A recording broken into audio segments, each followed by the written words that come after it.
කිනිති සත්සියක් යහ පැතුම් වඩම්වන ප්‍රේමයෙන් සච්චායනීය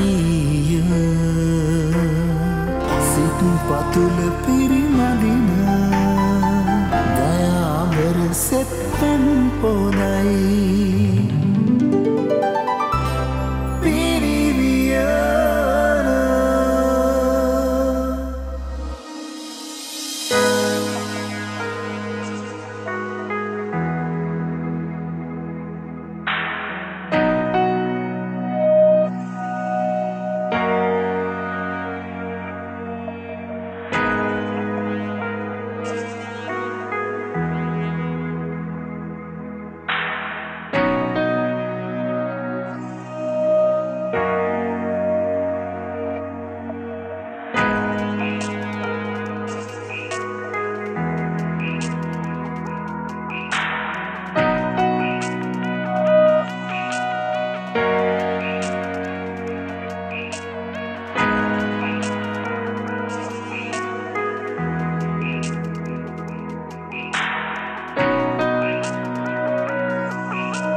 ආදරය උපදින්නෙත් මැරෙන්නෙත් ගැහැණියකගේ තුරුලේ. මම විශ්වාස කරනවා මේ කතාව අපි දන්නවා ඕනෑම සාර්ථක පිරිමියෙක් පිටිපස්සේ ගැහැණියක් හිටියා කියලා. මේ කතාව ඊටාම සම්ප්‍රදායික විදිහට අපිට ඇහෙනවා. හැමතැනින්ම අපිට මේ කතාව ඇහෙනවා. නමුත් අපි මේ කතාවේ ඇතුළට බහැලා බැලුවොත් සිද්ධාර්ථ ගෞතම, ජීසස්, අපි සංගීතඥයන් ගත මොසාට්, බීතෝවන්, ඊට පස්සේ චැප්ලින් වගේ චරිත කලාකරුවන් මේ හැම කෙනෙක් පිටිපස්සෙම එක එක අවස්ථාවල එක එක විදිහේ ගැහණු චරිත හිටියා. අම්මා කෙනෙක් විදිහට, සහෝදරයක් විදිහට, සහෝදරියක් විදිහට, මිතුරියක් විදිහට මේ එක එක විදිහට හිටියා. ආදරවන්තියක් විදිහට. මෙතනදී මට කියන්න ඕන කාරණේ තමයි දැන් අපි ගමු සිද්ධාර්ථ ගෞතම චරිතය ගත්තොත් ඇත්තටම යසෝදරාගේ උපරිම කැපකිරීම ගැහණියකට තමයි කැපකිරීම කරන්න පුළුවන්. අත්හැරීමේ උපරිම අවස්ථාවට යන්න පුළුවන් පිරිමියෙකුට. මොකද පිරිමියාට පුළුවන් ඕනම දෙයක් අතාරින්න. හැබැයි ගැහණිය කියන්නේ මේ සබා දහමත් එක්ක බැඳිච්ච සත්වයෙක්, ජීවියෙක්. අපි චිම්පන්සි මානවයාගේ සිට මේ දක්වාම ආපු ගමන තුළ ගැහණිය අප්‍රමාණ කැපකිරීම කළා මේ සේපියන්ස් සමාජය ගොඩනගන්න. එතකොට පිරිමියා අප්‍රමාණ අත්හැරීම් කරා නොයෙක් විදිහේ නොයෙක් අවස්ථාවන් මේ ලෝකයේ විශ්වය ගැන අවබෝධ කරගන්න. මේ හැම අවස්ථාවකම ගැහණිය හිටියා කැපකිරීම කරන්න. හැම ජීවිතේ පෞල් ජීවිතේ වුණත් වැඩිපුරම ලිංගිකත්වයේදී පවා කැපකිරීම කරන්නේ ගැහණියයි. ඉතින් මම හිතුවා මේ ගීතය ඒ ගැන කතා දෙන ගීතයක් කියලා.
ආදර හැඟුම්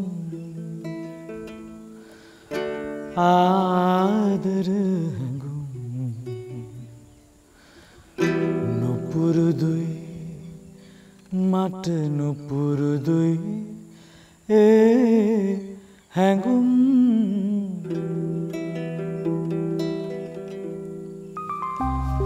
ආදරය කියන වචනේ මං හිතනවා අපේ මිනිස් සමාජයේ වැඩිපුරම අහන්න කැමතිම වචනය ආදරය කියන වචනය.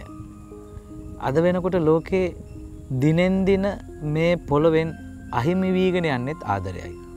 මම හිතනවා මිලියන 3.8කට විතර ප්‍රථම ජීවය ඇති වුණා මේ ලෝකයේ මේ පොළොව තුල.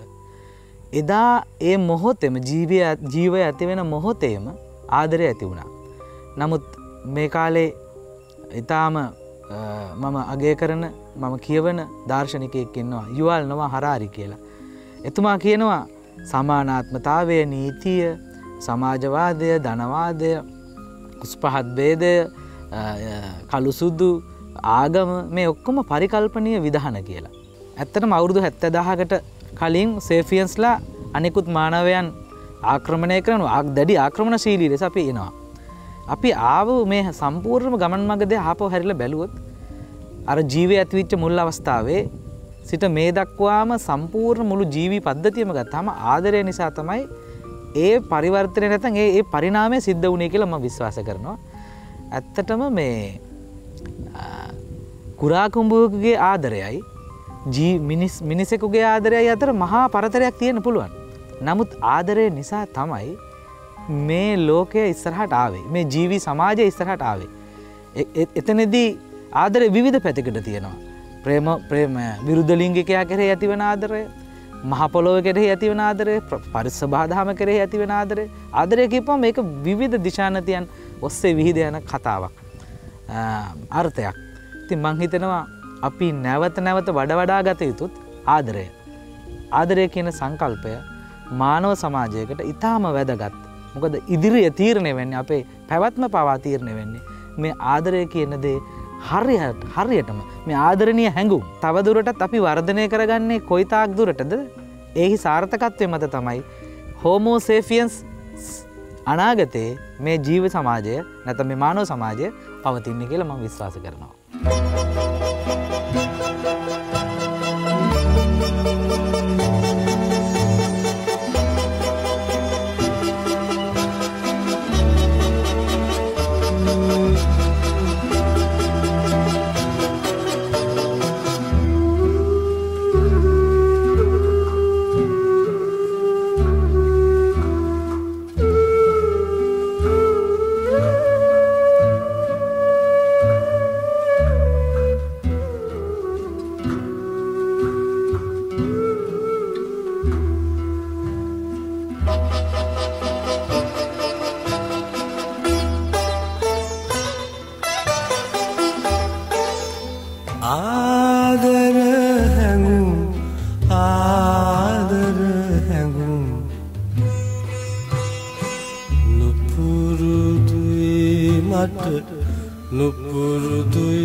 සැලෙන තරු එලි මගේ අද තුල කරයි විමසිලි නැගෙන ගනාදුර වඩයි සිතුවිලි මේ මගුර බිඳේ ඉවසිලි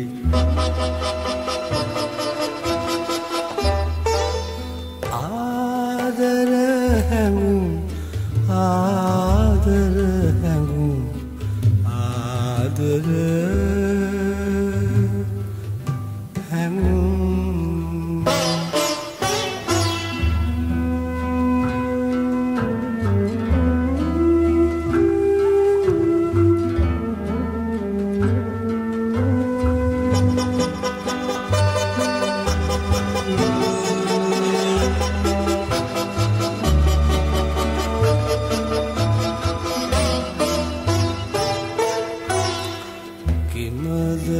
ඔබවල් කුමරියන්නේ පෙතිවිදා සතුටින් නොඉන්නේ රහස නැතිවද මං නොදන්නේ තුරුලෙ බමරුන් නොවේද ඉන්නේ ආදර හැඟුම් ආදර හැඟුම් ආදර හැඟුම්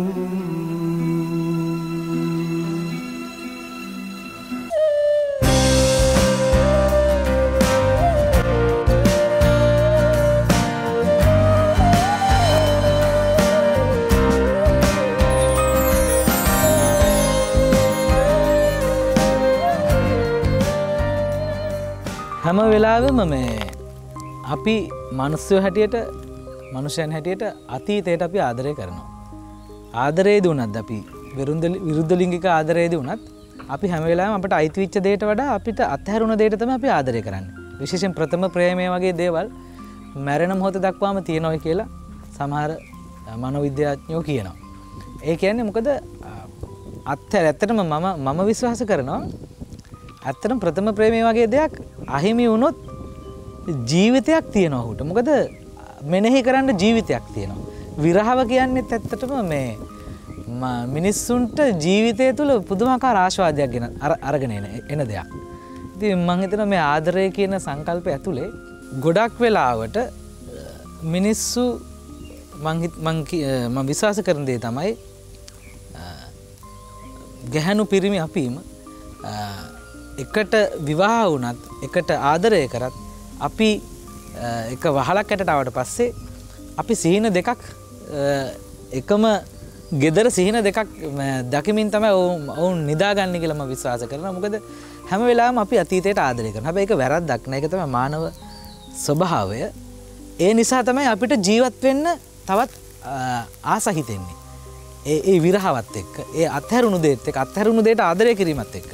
දැන් බලන්න හීනෙන් හිනහි තුන්යම මාරවටා මැදියම් මහරය අදටත් හිත ඉගිලෙනවා. මේ ගීතය ගත්තත් මේ ගීතයෙන් කියන්නේත් රාත්‍රියේදී අපි සිහින දකිනවා. අර මං ඉස්සෙල්ලා කියපු කතන්දරේ. ඇත්තටම රාත්‍රිය සමාන කරන්න පුළුවන් අවිද්‍යාවට. අපි පෘතජ්ජන වෙන්නේම අපේ හිත තුළ අවිද්‍යාවෙන් පිරීලා තියෙන හින්දා.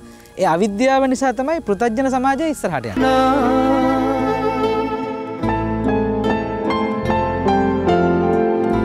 ඔහුලනු බැරි තැන උණු කඳුළුම වගුරු වෙනා මට මගේ නොවන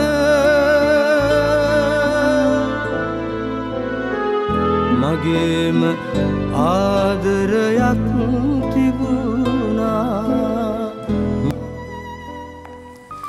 හතරවන සියවසේ අගභාගයේ රෝමානු ඉජිප්තුවේ හිටියා ලෝකේ ලස්සනම කාන්තාව. එයාට අපි කියනවා හයිපේෂියා කියලාත් කියනවා හයිපතියා කියලාත් කියනවා. කාලේ වැලිතලාවෙන් ඇයගේ මුළු කතාවම වැහිලා ගියා. ඒකට හේතුව තමයි ඒවකට තිබුණ වැඩවසම් රදල වහල් වැඩවසම් සමාජය. පල්ලිය විසින් සියලු මිනිස් බුද්ධියට ඇන ගසන කාලේ. මිනිස් චින්තනයට සහ බුද්ධියට ඇන ගසන කාලේ. මේ කාලේ ඇලෙක්සැන්ඩ්‍රියාව ලයිබ්‍රරි එක බාරව හිටියා පුද්ගලයෙක්. එයාගේ දුව තමයි හයිපතියා කියන්නේ. හයිපේෂියා නැත්නම් හයිපතියා කියන්නේ. අපි ගොඩාක් වෙලාවට විශ්වාස කරන දේ සහ අපි දන්න දේ තමයි සූර්ය කේන්ද්‍රවාදය ඉස්සරම ලෝකෙට හෙළි කරේ ගැලීලියෝ කියලා. නමුත් සූර්ය කේන්ද්‍රවාදය හොයාගත්ත ඇතුළු තවත් විද්‍යාත්මක පරීක්ෂණ කීපයක් හොයාගත්ත ගැහැණියක් තමයි හයිපතියා කියන්නේ. නමුත් ඇගේ සියලුම මූල බීජයන් සහ මූලාශ්‍ර පල්ලිය සහ ඒ පාලක පූජක පැලැන්තිය විසින් විනාශ කරන දැමුවා. ඇයව ඝාතනය කළා. මෙන්න මේ කතාව ඇලජැන්ඩ්‍රෝ කියන අධ්‍යක්ෂකවරයා ස්පාන් ජාතිකයෙක් ඔහු අධ්‍යක්ෂණය කළා අගෝරා කියලා සිනමා පටයකට. ඉතින් අගෝරා සිනමා පටය ඔබ බලන්න. ඇත්තටම මේ කතාවේ මේ යථාර්ථය ලෝකෙට කියලා තියෙනවා. මේ චිත්‍රපටය සමහර වෙලාවට තහනමට අභියෝගයට පවා ලක් වෙලා තියෙනවා. මේ චිත්‍රපටයේ පුරාවට කියන්නේ ඇයගේ කතාව. මේක ඇතුලේ තියෙන ආදරය. ඇත්තට ඒකේ ඇයගේ ශිෂ්‍යයන් දෙදෙනෙක් ඇයට ආදරය කරනවා. අවසානයේ කොහොම හරි ඇයව ගල්ගසා මරා දමන්න තීරණය කරනවා. මොකද ඇය මිත්‍යා දෘෂ්ටිකයක් කාන්තාවක් හැටියට සලකන්නේ. මොකද දෙවියන් වහන්සේව විශ්වාස නොකරන නිසා. නමුත් ඇය තමයි සූර්ය කේන්ද්‍රවාදය ලෝකෙට හොයාගත්ත පළමු කාන්තා විද්‍යාඥවරිය. මේ චිත්‍රපටයක ගීතයක් එනවා. ඒක ඉතාම සංවේදී අවස්ථාවක්. ඇත්තටම ඇය දයාවේ සහ ආදරේ ප්‍රතිමූර්තිය. මේ ලෝක ඉතිහාසයේ අපි ඔක්කොම කතා කරන්නේ සුන්දරම කාන්තාව හැටියට ක්ලියෝපාත්‍රා. නමුත් ක්ලියෝපාත්‍රාගේ අනිත් පැත්තෙන් ගත්තාම ඇයගේ බොහෝ දුෂ්ට ගතිගුණ තියෙනවා. නමුත් මෑ ආදරේ සහ ප්‍රේමයේ ප්‍රතිමූර්තිය. මේ ගීතය ඉතාම සංවේදී ගීතයක්. මේ චිත්‍රපටයේ අවසානයේ ඇය ගල්ගසා මරා දමන්න කලින් ඇයට ආදරය කරන ඇයගේ ශිෂ්‍යයා විසින් හුස්ම හිර කරලා මරනවා. මොකද ඇය ගල්ගසා මරා දමන ඛේදවාචකයේ ඇයට තියෙන වේදනාව ඔහුට දරා ගන්න බැරි නිසා ඇයට තියෙන ආදරය නිසා ඇය හුස්ම හිර කරලා මරනවා. මේ චිත්‍රපටයේ ඊටාම සංවේදී සහ ඊටාම නිවැරදිව ඉතිහාසය ගවේෂණය කරලා හදපු චිත්‍රපටයක්. ගැහැණියකගේ ආදරය සහ ප්‍රේමය බුද්ධිය එකට බලන්න පුළුවන්, නරඹන්න පුළුවන්, රස විඳින්න පුළුවන්, අවබෝධ කරගන්න පුළුවන් මේ චිත්‍රපටය තුලින්.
අහඹු ලෙස ගීතයක් ඇහුණා. ඒ ගීතය ගයන්නේ අපේ රටේ ප්‍රවීණතම සංගීතවේදී ආචාර්ය රෝහණ වීරසිංහන්. ඇත්තටම පුදුමාකාර සංවේදීකමක් ඇති වුණා ඒ ගීතය අහද්දි දකිද්දි. ඒ වගේම හරිම ඒ ගීතය අපිව යථාර්ථයට පුදුමාකාර විදිහට අරගෙන යනවා. වියපත් බව. ඇත්තටම අපි වියපත් වෙන්නෙත් මේ කාලයේම මේ කාලය නිසා. කාලය අපි කාලයට අයිති මිනිස්සු. කාලයට අයිති ජීවීන්. මේ විශ්වයම කාලයට අයිති වෙනවා. එතකොට ජීවය අපිට මිනිස්සුන්ට විතරක් කාලය පසු කරගෙන යන්න බෑ. කාලය අමතක කරන්න බෑ. හැබැයි කාලය අමතක කරපු මිනිස්සු ඉන්නවා. වැද්දකින් ඇහුවලු වයස කීයද කියලා. ඉන්නවා කිව්වලු. එයාට කාලය එයා ගණනය කරන්නේ. ඔරලෝසුව කියන්නේ අපිව ඉක්මනින්ම වයසට යවන භාණ්ඩය. සැඳෑ සමයේ බොහොම යථාර්ථවාදීව ලෝකයේ දකින්න ජීවිතය අද්දුටින්න මේ ගීතය ඊටාම වැදගත් කියලා මට හිතුණා. ඇත්තටම හරිම සංවේදී ඇහැට කඳුලක් ආව මම මේ ගීතේ පළවෙනිම වරට දකිද්දි රෝහණ වීරසිංහන් ගායනා කරන නිසා මේක වැඩිපුරම දැනෙනවා අපේ ජන සමාජයට. ඔහුගේ ඒ කාලේ ගොඩාක් අපිට වඩා දුරට ගිහිල්ලා කාලේ ගමන් කරලා තමයි ওই කතාව කියන්නේ අපිට.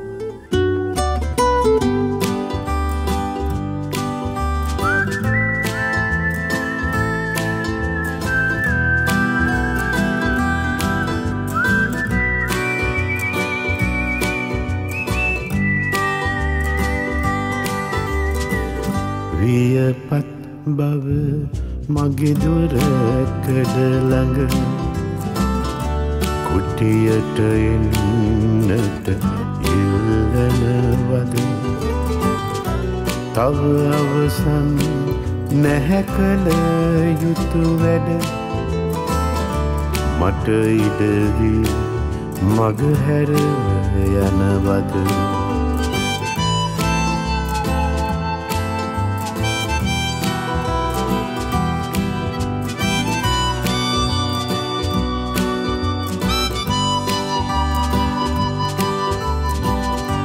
සතුටුයි ආමග දෙස බැලු විට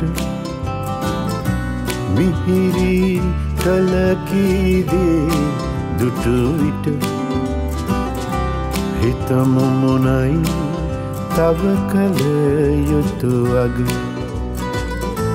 වියපත් බව ඇයි මේ හදිසිය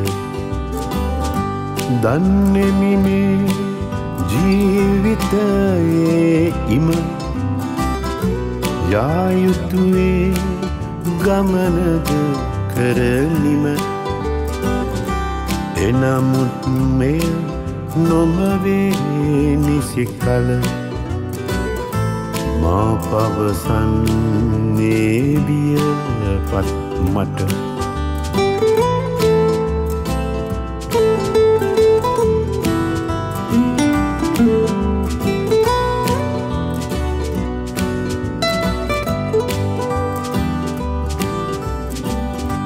බිරිඳට දරුමුණු බුරු කැලතට දුන්නත් සෙනෙහස නෑ එය නිම ඉරහඳ තරු සහසක් දැක දැක මතකය මිතුරෙකු වී තනියට අප ආවේ කොහි සිට මෙලොවට යලි යන්නේ මෙතැනින් කොයිබට නොදනිමු අප දන්නේ හැම විට ජීවත් වන බව මේ මොහොතට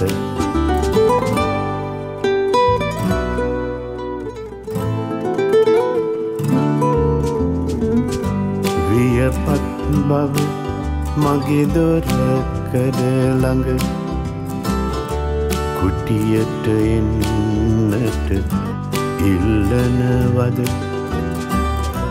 තව අවසන් නැහැ කළ යුතු වැඩ මට ඉඩදී මග හැර යන බද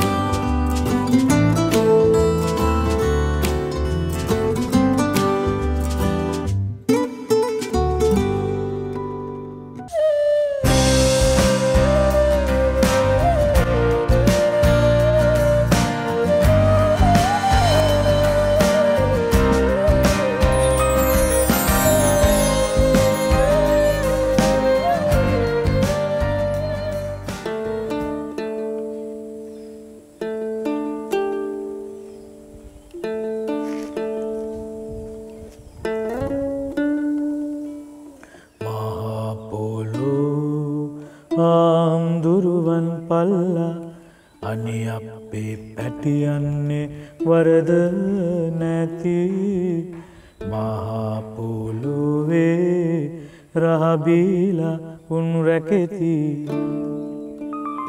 මහ පොළොව.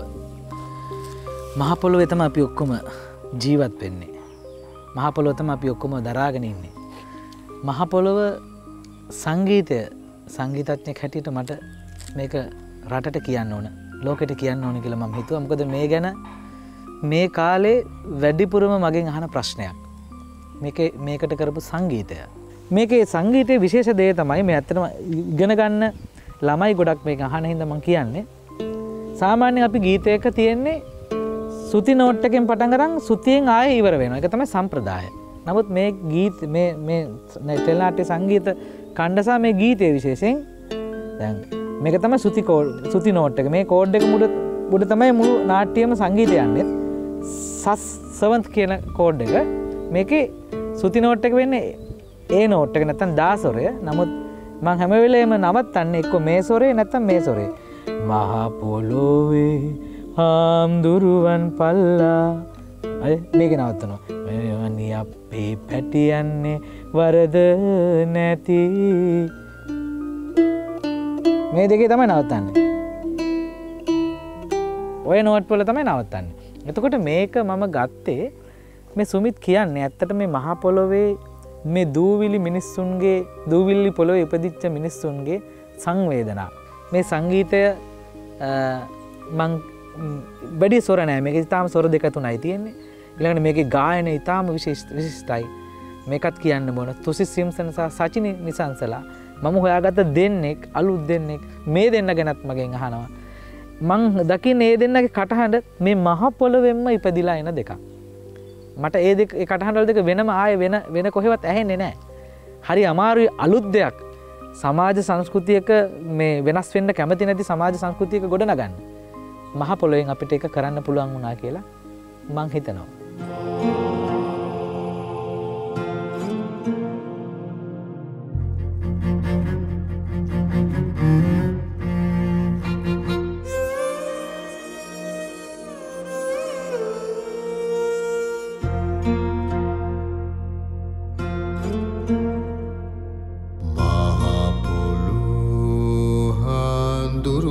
පල්ලා අනේ අපේ පැටියන්නේ වරද නැති මහා පොළොවේ රහබීලා උන් රැකෙති.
දූවිල්ල කවදාද බුදු වෙන්නේ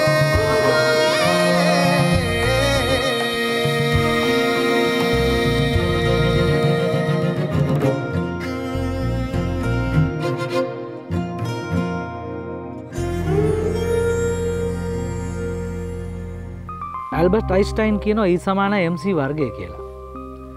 E භෞතික විද්‍යාවකින් භෞතික විද්‍යාවට අනුව E හැම විටම MC වර්ගයට සමාන වෙනවා කියන කතන්දරයත් එක්ක ගත්තාම දුක හැම වෙලාවෙම තණ්හාවට සමාන වෙනවා. මේක යුවාල් නොව හරාරි ඔහුගේ පොතෙන් කියනවා. මම ඒකයි කිව්වේ සේෆියන්ස් කියන මේ පොත ලෝකේ වැඩිපුරම කියවන පොතක් බුද්ධිමතුන්. බුදුන් වහන්සේට පසුව මම දකින මහා බුද්ධිමතා හැටියට මම ඔහුව දකිනවා. ඇත්තටම බුදුන් වහන්සේ කිව්වේ මා අත්විඳීමට කැමති දෙයට වඩා මා අත්විඳින්නේ කුමක්ද කියලා අවබෝධ කරගන්න කියලා. ඇත්තටම මිනිස්සු අද අරමුණක් නැති ගමනක් යනවා කියලා මට හිතෙනවා. මට විතරක් නෙමෙයි යුවල් නොවා හරාරිට අනුවත් ලෝකේ බුද්ධිමතුන්ට අනුවත්. මොකද අපි සාමාන්‍යයෙන් සබාදහමත් එක්ක වැඩිපුර සම්බන්ධකම තියෙන කෙනාට තමයි සබාදහම වැඩිපුර දැනෙන කෙනාට තමයි සබාදහම ගැන සහ මේ ලෝකයේ මේ ඉදිරිය ගැන වැඩිපුර අනිත් අයට වඩා වැඩි වේගෙන් පේන්නේ. මට මතක් වුණේ සේනක බටගොඩගේ අපි කවුරුද කියන ගීතය. අපි කවුරුද? අපි දැන් හිතන්න ඕනේ කීප දෙනෙක් හිතනවා මහා සංස්කෘතික විප්ලවයක් අනාගතේ ඇති වෙනවා. මේ හෝමෝ සේපියන්ස්ලා නිකම්ම ඉවර වෙන්නේ නැහැ. තවත් සංස්කෘතික පරිවර්තනයක් ඇති කරමින් තමයි ඉවර වෙන්නේ. ඒ මහා සංස්කෘතික විප්ලවය අනාගතයේ ලෝකෙ සිද්ධ වෙනවාමයි. ඒක කොයි జగතයකටවත් නවත්වන්න බෑ. කොයි නීතියකටවත්, කොයි මුදලකටවත් නවත්වන්න බෑ. ඒක සිද්ධ වෙනවාමයි. ආධ්‍යාත්මයේ වියපත් මානවයා නොදකින දේ බොමා. ආධ්‍යාත්මයේ යවවන මානවයා බොහෝ දේවල් අවබෝධ කරගනිමින් තැන තැන සන්නද්ධව සිටිනවා. මගේ ඔපෙරායක එන පාටයක් අමිලතේ නුර තමයි මේක ලිව්වේ. You know the song? He's the original artist. He's the original man. Everybody, all right? සීසි කට විසිරුණු හිතුවි Louder. දිය පුගුලේ නලියන වෙන කැටි වාගේ නැතිවේ Louder.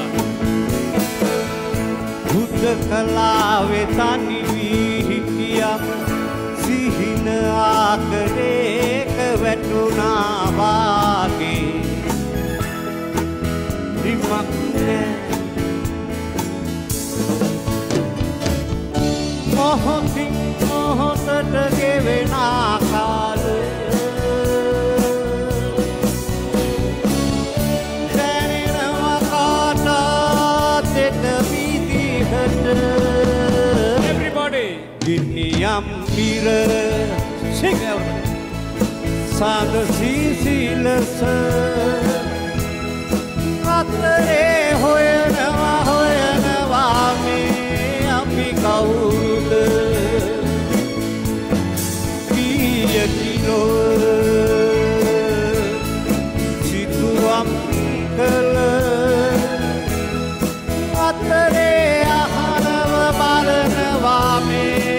අපි කවුරුද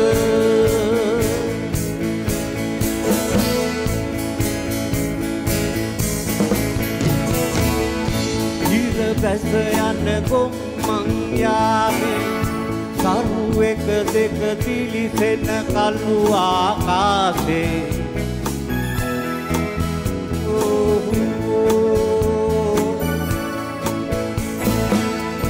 කලා හැලෙන විත්නේ නැහැවි ඇති යන්නේ ඇති ඇතට පාවි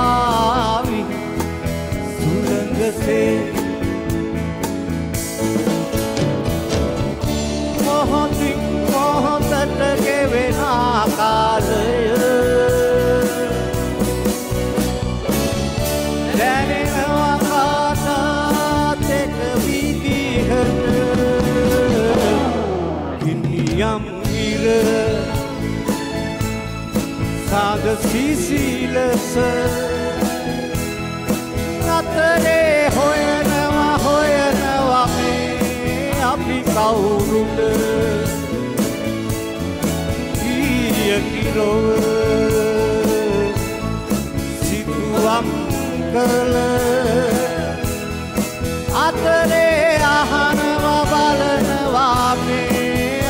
කවුරුද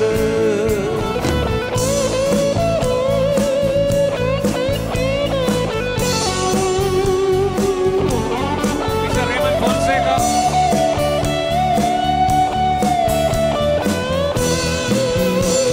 Mr. Priya Piris.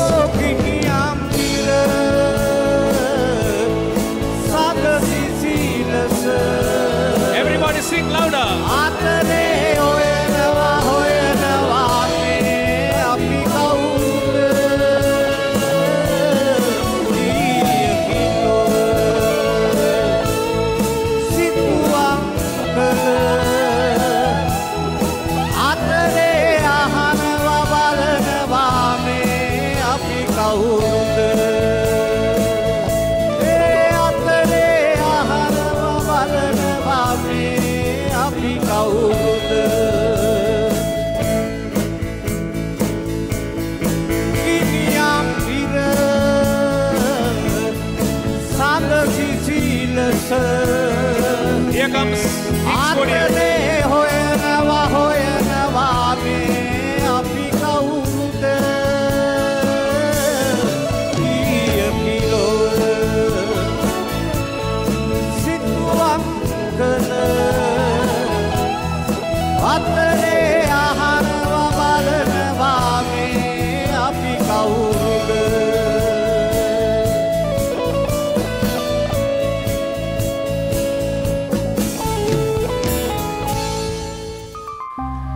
මම අද ඔගොල්ලොන්ට කතන්දරයක් කිව්වා.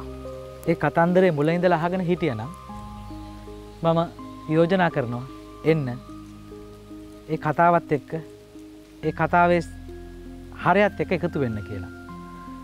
හෙට අපි මේ ආදරය ප්‍රේමය මියදිලා තියෙන මේ මියදමින් තියෙන වියලමින් තියෙන මේ පොළොවට ආදරය ප්‍රේමය වියලුණු මේ පොළොවට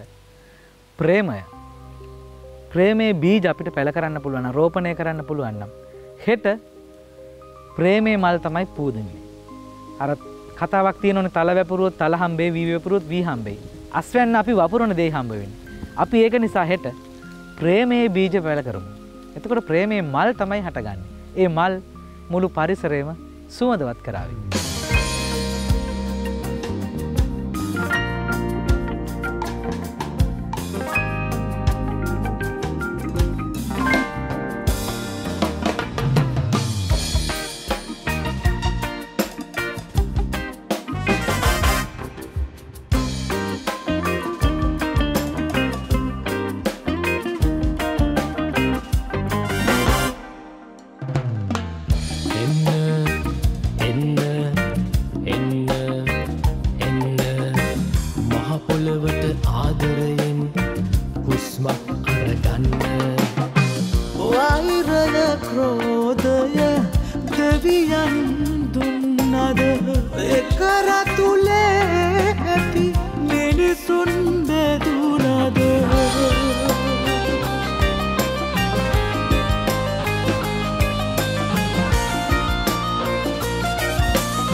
එක්